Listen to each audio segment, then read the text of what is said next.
자, 오늘 우리에게 주시는 하나님의 말씀은 요한복음 1장 19절에서 34절의 말씀입니다.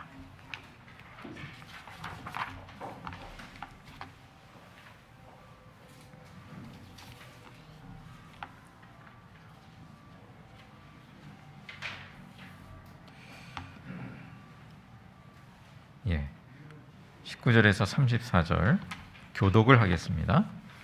제가 먼저 읽습니다. 유대 사람들이 예루살렘에서 제사장들과 레위 지파 사람들을 요한에게 보내어서 당신은 누구요? 하고 물어보게 하였다. 그때에 요한의 증언은 이러하였다.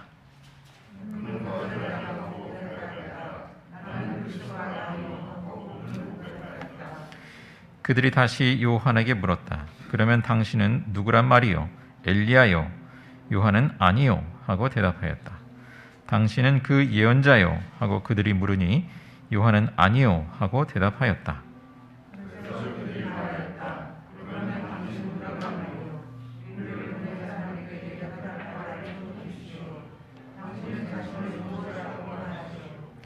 요한이 대답하였다. 예언자 이사야가 말한 대로 나는 광야에서 외치는 이의 소리요 너희는 주님의 길을 곧게 하여라 하고 말이요.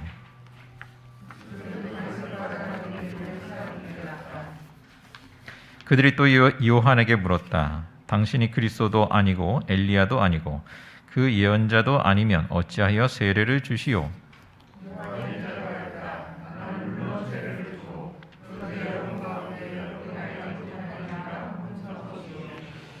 그는 내 뒤에 오시는 분이지만 나는 그분의 신발끈을 풀 만한 자격도 없어.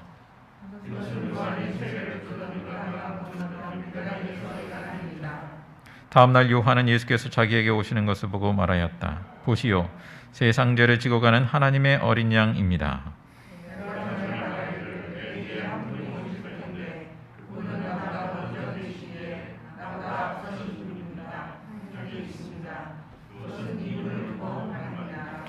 나도 이분을 알지 못하였습니다. 내가 와서 물로 세례를 주는 것은 이분을 이스라엘에게 알리려고 하는 것입니다.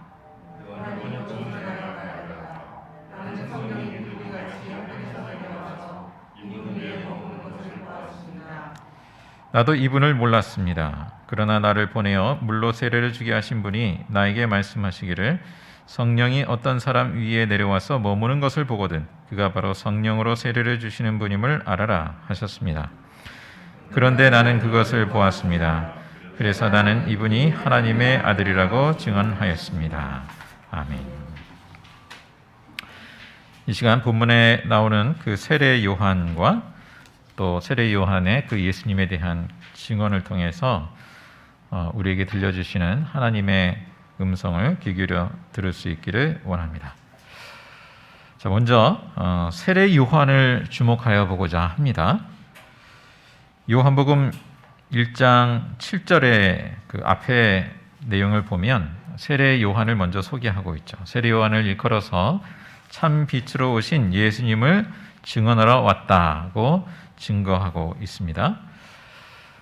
그리고 복음서에 기록하기를 세례 요한은 공적인 사역을 하기까지 광야에서 생활을 하였죠. 마태복음 3장에 보면 광야에서 낙타털옷을 입고 허리에는 가죽띠를 띠고 그의 식물은 메뚜기와 들꿀이었다라고 합니다. 그때 당시에 이제 소금물에 익혀서 숯불에 구운 메뚜기 이걸 먹고 또 야생 벌꿀 이러한 것들이 이제 가난한 유목민들이 먹는 양식이 되었다라고 합니다. 자, 아무튼 여기서 세례 요한이 머물렀던 그 광야라고 하는 헬라어로 에레모스라고 하는 그 광야는 어떤 곳일까 생각해 보고자 합니다. 광야는 버림받은 곳 이런 의미가 있어요. 그 에레모스 고독한 곳, 황막한 곳이죠. 우리에게 정상적으로 필요한 의식주가 결핍된 곳이에요. 그러기에 역설적으로 오직 하나님께만 소망을 둘 수밖에 없는 곳, 하나님을 결국 거기서 이제 만나는 곳이기도 하죠. 아까 광야를 지나며라는 그 찬양 가사를 보면 이제 광야를 일컬어서 주님만이 내 도움이 되시고 주님 손 놓고는 단 하루도 살 수 없는 곳. 주께서 나를 사용하시려, 나를 정결케 하시려 나를 택하여 보내신 광야. 성령이 내 영을 다시 태어나게 하는 것. 결국 내 자아가 산산이 깨지고 높아지려 했던 내 꿈도 주님 앞에 내려놓고 오직 주님 뜻만 이루어지기를, 나를 통해 주님만 드러나시기를 구하는 것. 그것이 이제 광야죠. 성경에 보면 하나님은 예언자들과 또 믿음의 선조들을 광야에서 만나 주셨습니다.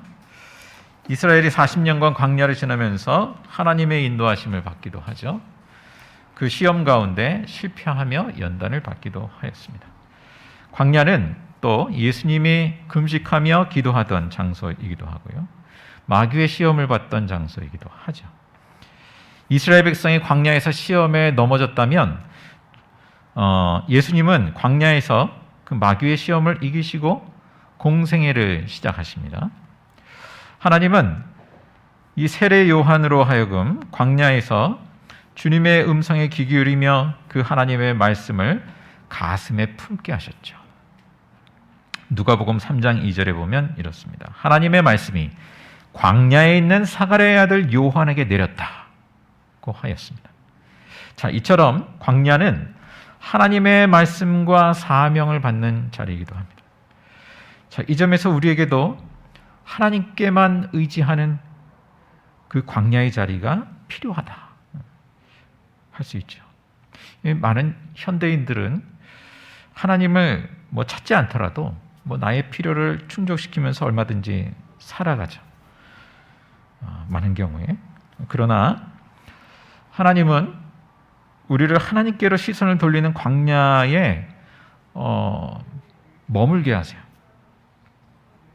무언가가 결핍된 시간, 광야를 경험하는 시간, 물질이 결핍됐든지 건강이 결핍됐든지 의지할 데가 없든지 결국에는 하나님께만 소망을 둘 수밖에 없는 그 시간, 그리고 그러한 인생임을 깨닫게 합니다.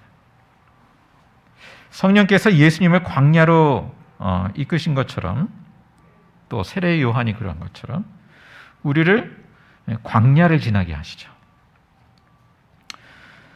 또 우리가 말씀과 기도의 시간을 갖죠. 이 시간 역시 하나님만 의지하는 시간이라는 점에서 날마다 자발적으로 머무는 광야다, 이렇게 표현할 수 있을 것입니다. 자발적으로 머무는 광야, 말씀과 기도의 시간, 하나님만을 독대하고 붙드는 시간. 자, 거기로부터 하나님의 말씀이 임하고요, 거기로부터 우리 삶에 그 하나님 나라의 공생애가 시작되는 것이죠. 자, 오늘 본문으로 다시 돌아가서 보시면 세례 요한은 이제 광야에서 하나님의 말씀을 받고 그 하나님의 말씀으로부터 자기 정체성을 형성합니다. 그리고 특히 그 예수님이 누구신가, 예수님을 하나님의 말씀을 통해서 알게 되면서 이제 공생애로 나아가게 되죠. 자, 세례 요한은 그 다른 복음서에 보면 요단강 주변 온 지역을 찾아가서 회개를 촉구하고 하나님 나라가 가까이 왔다고 선포합니다. 자, 세례 요한의 선포를 듣고 돌이키는 사람들에게 회개의 세례를 베풀게 되죠. 그런데 요단강에서의 그 세례는 보통은 그 이방인이 유대교로 개종할 때, 그럴 때나 행해지는 거였어요. 이 세례 요한이 이렇게 요단강에서 세례를 유대인들에게 준다는 건 굉장히 없는 일이에요. 이례적일 뿐만 아니라 없는 일이에요. 대다수가 지금 세례받은 사람이 이방인이 아니라 유대인이거든요. 이러한 세례 요한의 그 세례 행위가 그 예루살렘에 있는 유대 지도자들에게 그 의구심을 불러일으켰죠. 세례 요한이 어떤 존재길래 이런 세례를 주는 건가? 또 이런 그 어떤 회개 운동이랄까요? 그러한 운동을 하고 있는 것인가? 33절에 의하면 그 세례 요한이 이 회개의 세례를 주는 것도 그 하나님의 말씀에 따른 것이었어요. 하나님의 뭐 임의로 한 것이 아니고 하나님의 말씀에 따른 것이었음을 알 수 있습니다. 자, 세례 요한의 그렇지만 이제 세례 요한의 정체를 알아보려고 예루살렘에서 파견된 사람들이 이제 뭐 찾아오죠. 그들이 세례 요한에게 묻습니다. 당신은 누구요? 당신은 누구요? 당신이 누구길래 유대인들에게 이러는 세례를 주느냐? 뭐 메시아라도 된다는 말이냐? 메시아 그리스도라도 된단 말이냐? 뭐 이런 뉘앙스가 담겨 있는 것이죠. 그래서 20절에 세례 요한이 난 그리스도가 아니요 그런 고백을 합니다. 또 다시 묻습니다. 그러면 당신은 누구란 말이요? 엘리야요. 당신은 그 예언자요. 21절. 자, 이러한 회개의 세례를 줄 만한 사람은 그들이 알기로는 메시아 그리스도이거나 아니면 그 말라기 4장 5절에 보면 그 다시 오리라는 그 예언되는 그 엘리야라는 인물이 있습니다. 그렇게 다시 등장하는 다시 오게 된 그 엘리야이거나 또 신명기 18장 15절에 보면 그 모세와 같은 예언자가 오리라.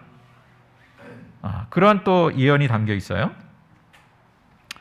자, 그러한 자이거나 여기서 그 예언자는 바로 모세와 같은 예언자를 의미합니다. 그래야 한다라는 것이죠. 자, 요한은 다 아니라고 대답합니다. 그러자 22절 그들이 말합니다. 그러면 당신은 누구란 말이요? 우리를 보낸 사람들에게 대답할 말을 좀 해주시오. 당신은 자신을 무엇이라고 말하시오? 당신은 자신을 무엇이라고 말하시오? 자, 우리 자신에게도 주어지는 질문이라고 할 수 있겠습니다. 우리는 뭐라 대답할까? 자, 세례 요한을 보시면 뭐라 대답하나요? 이사야 40장 3절의 말씀으로 자신을 소개하고 있어요. 23절에 요한이 대답하였다. 예언자 이사야가 말한 대로 나는 광야에서 외치는 이의 소리요 너희는 주님의 길을 곧게 하여라 하고 말이요. 자, 광야에 외치는 이의 소리. 근데 뭐라고 외치느냐 하면 너희는 주님의 길을 곧게 하여라. 그렇게 외친다는 것이죠. 그런 소리다. 그런 사명. 자, 이 말씀은 본래 이사야 40장 3절을 이제 3절의 내용인데 그 천사가 말하자면 외치는 내용이죠. 하나님이 이제 바벨론 포로 상황에 시달리던 백성을 이제는 친히 이끌고 돌아오신다라는 것입니다. 그런 위로와 회복의 말씀이죠. 자, 그러니까 세례 요한은 지금 자신이 그 하나님의 구원이 이제 구원의 그 새 출애굽 말하자면 새 출애굽이죠. 그 새 출애굽을 알리고 준비시키는 그 사자의 역할, 전령의 역할을 하고 있다라는 것입니다. 주님이 오시는 길을 곧게 예비하는 것. 그것은 세례 요한에게 있어서 한마디로 말하면 그 회개하는 거였어요. 회개. 주님의 오시는 길을 예비하고 맞이하는 것. 먼저 회개하는 것. 자, 그런데 세례 요한이 이사야 40장 3절 말씀을 이제 자기소개로 언급할 때 그의 가슴 안에는 단지 이 말씀만 있었던 거냐? 그런 것은 아니라고 봐져요. 이제 이사야 40장부터 그 이사야 후반부의 그 내용들은 어떤 내용이냐면 이스라엘의 어떤 영적인 갱신을 말하고 또 이스라엘로부터 전 세계를 향한 그 어떤 그 비전, 하나님의 구원의 비전이 담겨 있습니다. 자, 그 전체가 지금 세례 요한의 마음 안에 담겨 있는 것이죠. 바로 그 비전을 이루실 메시아를 예비하는 그 자신의 그 사명, 그 자신의 정체성을 지금 소개하고 있는 거예요. 자, 이제 주님이 오셔서 그 구원을 성취하실 것이라는 것입니다. 자, 세례 요한은 당시에 그 영향력이 꽤 상당했어요. 내용을 보면 유다 백성들에게 그 영향력이 굉장했어요. 그러면서도 자기를 내세우지 않아요. 철저히 주님의 오심을 예비하는 것에 충실합니다. 왜 그럴까요? 그 하나님의 말씀이 임하여서 예수님이 어떠한 분임을 알게 됐거든요.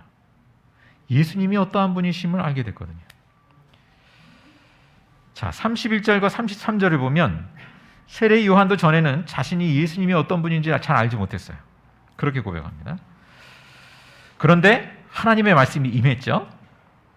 뭐라고 임했습니까? 성령이 어떤 사람 위에 내려와서 머무는 것을 보거든 그가 바로 성령으로 세례를 주시는 분임을 알라. 그렇게 하셨다는 것이. 그 말씀대로 성령이 예수님께 임하는 것을 보았고 그래서 이분이 하나님의 아들임을 증언한다고 고백하고 있어요. 자, 세례 요한은 자신과는 질적으로 다른 그 예수님의 정체를 알게 됐어요. 그래서 이렇게 고백합니다. 27절에 보면 그는 내 뒤에 오시는 분이지만 나는 그분의 신발끈을 풀 만한 자격도 없습니다. 당시에 종들은 그랬다고 하죠. 신들의 주인의 신을 들고 다니면서 시중을 들었다는 거죠. 세례 요한은 자기가 그분의 종 노릇할 자격도 되지 않는다. 자, 우리도 뭐 비슷한 말을 할 수는 있을 거예요. 제가 뭘 하겠습니까? 저는 아무 자격도 없습니다. 라고 그 겸손의 말은 할 수 있을지 몰라도 그런데 참 그런 것 같아요. 사람의 마음이라는 게 일단 영향력이 생기고 힘이 생기고 뭔가가 내게 주어지면 그걸 내려놓기가 참 어려워하는 것이 사람의 마음인 것 같아요. 자, 하나님께 영광 돌린다고 하지만 인간적인 마음 안에는 자기 때를 구합니다. 자기 영광을 구해요. 주님, 내 때가 언제입니까? 주님, 내가 좀 성공하는 때가 언제입니까? 거기에 그 마음이 기울어지거든요. 뭐 인간적으로 당연하죠. 교회 안팎을 막론하고 어떻습니까? 대의를 추구하던 사람들이 자식 앞에서 맥을 못 져요. 남 얘기가 아니죠. 결국 예수님을 향한 마음이 나뉘어졌다는 거잖아요. 아직 그 예수님이 누구신가, 그 예수님의 정체를 바로 알지 못하기 때문이라고 생각됩니다. 나중에 그 세례 요한이 자기를 따르던 무리들이 이제 예수님께로 몰려듭니다. 점점. 그러자 그 소식을 듣고서는 뭐라고 하나요? 그는 흥하여야 하겠고 나는 쇠하여야 한다. 자, 세례 요한은 여느 사람들처럼 자기 영향력, 자기 영광 그것을 구하지 않을 뿐더러 그 이미 주어진 그 영향력과 그 영광과 명예를 붙들지 않습니다. 오직 예수님의 때, 예수님의 영광을 구합니다. 자, 세례 요한은 지금 그 예수님께 붙들려 있죠. 하나님께 사로잡혀 있는 것이죠.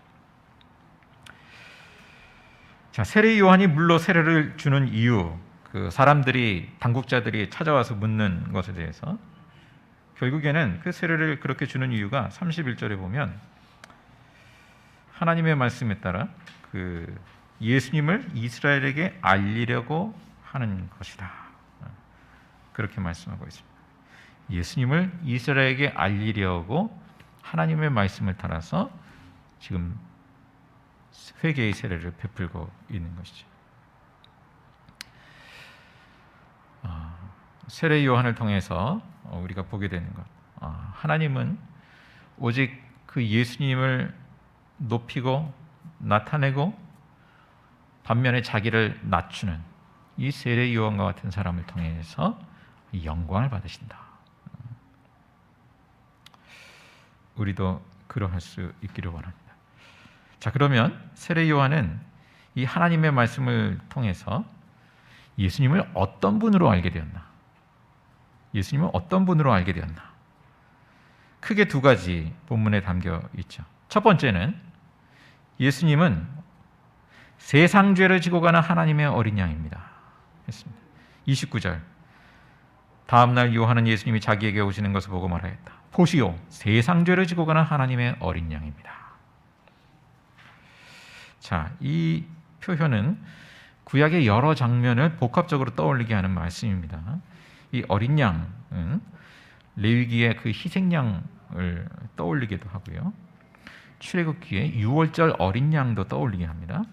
또 이사야 53장의 도살장으로 끌려가는 어린 양도 떠올리게 합니다. 그리고 세상 죄를 지고 간다라는 표현은 또 레위기 16장에 나오는 대속제일의 그 아사셀 염소를 연상시키죠. 1년에 한 번 대속제일에는 이스라엘 모든 공동체의 죄를 그 아사셀 염소에게 지우고 광야로 떠나보냅니다.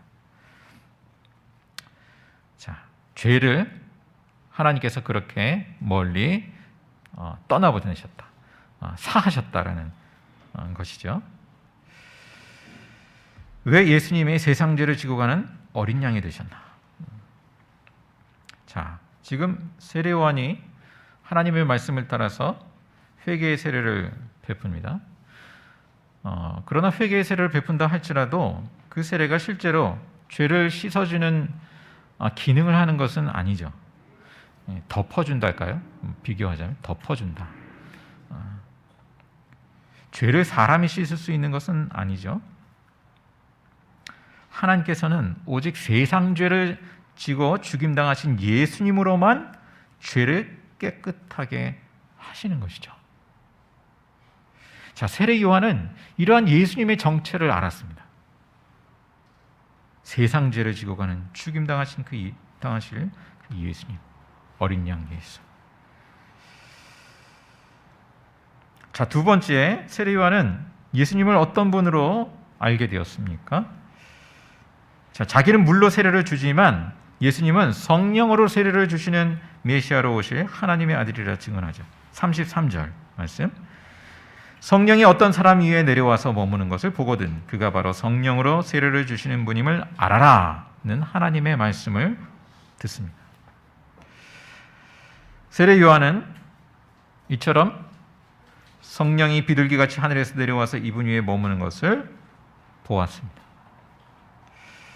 자, 세례 요한이 베푸는 물 세례와 예수님의 성령 세례는 완전히 차원이 다른 것이었어요. 성령 세례는 하나님의 아들 그리스도만이 주실 수 있는 것임을 세례 요한은 알고 있어요.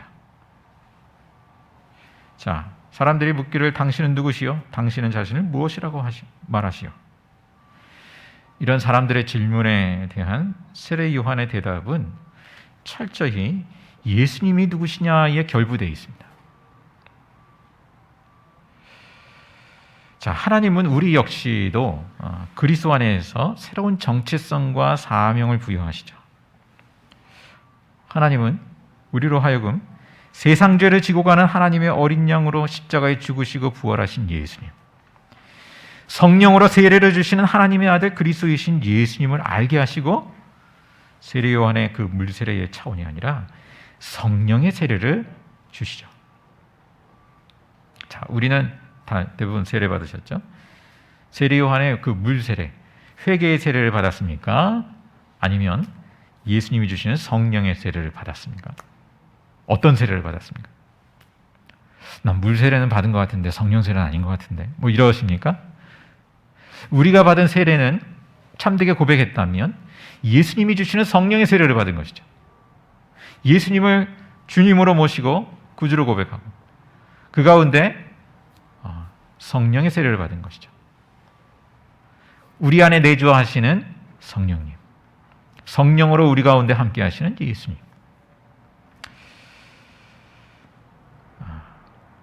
자, 우리가 이제 룩상공호 공간, 이 공간을 룩상공호라고 했습니다. 누가복음 3장 5절. 그 맥락은 오늘 세례 요한의 고백과 동일한 말씀이죠.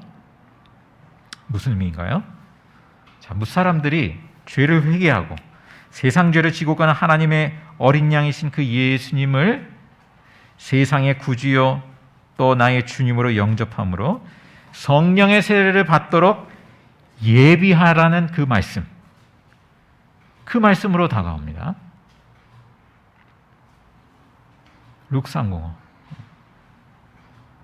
룩상공호의 가장 중심된 사명, 그 사역은 뭐 어떤 문화 사역, 뭐 이렇게